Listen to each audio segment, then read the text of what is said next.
Sain ka channel lo thin tu ten sa vai chung alom thu ka soya thun tum chu Margaret le isaka edition pa na prank na video ka lo en hawanga mu nam kop maya chuti rualin heta thilang sin me chu garinga isak le ma le ru thakop maya tam tak ni sela ngai thei to lo via garinga an prank dan hi dor tharong lim ten nia serious rewa mai ro chu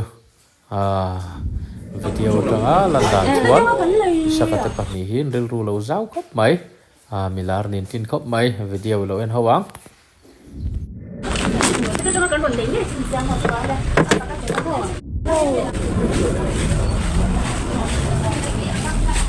ui mình thấy lão thường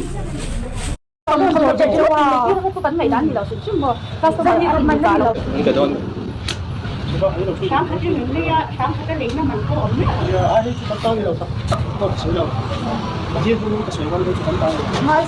Ngay sang cho qua cắn đồn rồi về cho tôi. Dạ nó chạy mấy chứ đúng không? Để bằng lỗ ấy. Cái hơi xóa lên nhau. Cái nào lai là cái chân. Cái chế nhất bộ. Khác cái nó có gì? Vâng, nó tận cái chỗ nó gần này nó thì đi trong nhà em anh sao mà nè sao phải rồi căn tại đơn nha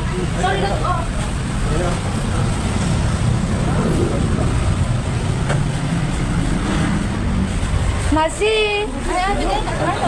có là khăn đơn không xì là có là khăn lâu rồi cái du cái này sao vậy có là khăn đơn rồi sáng thành mình rồi cái này khăn đơn thủ có cái khăn đơn thủ cái này bốc xí. nó tiếng bác khách hiện ra tiếng nam mi anh đâu đi cái mà mi ta anh đâu mà tất cái mà mi ta anh đâu đi chú cái mà mi cần rót rồi không ai ta in mò hey ta po alien po ngao chim chim mà không ai ta in mò hi chú cái là cho na hi bisa chú kinh này à chọn ai ta in thì là vậy gần thủ là có hết cả gần thủ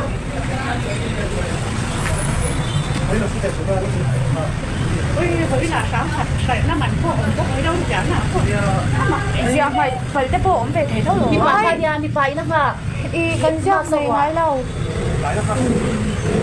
그래 돌아 너 아우 냄새 가는 là 좀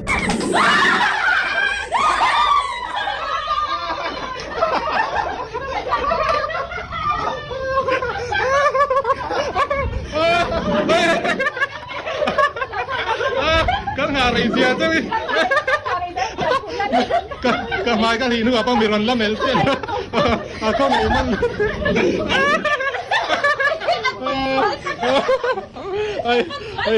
Ako ngai lu tu kan lu. Atrap mana lo. Sorry lu tuk. Sorry.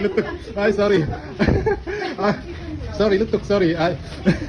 Cái in hong đây em là chuyên can. Cái mà làm cái iron in lúc thì Margaret mitui ka zoi maya sakate nupa han fakoma han ril ru thiang lim le mai han dor te hilo dor chu la prank an dol le me kha tak taka polo tong sela poisa return me kha Margaret chuna duwa amai ro chu tikhan han prank ti ta kan han nor lui dewa Margaret mitui te pok la zoi maya mu nam khop mai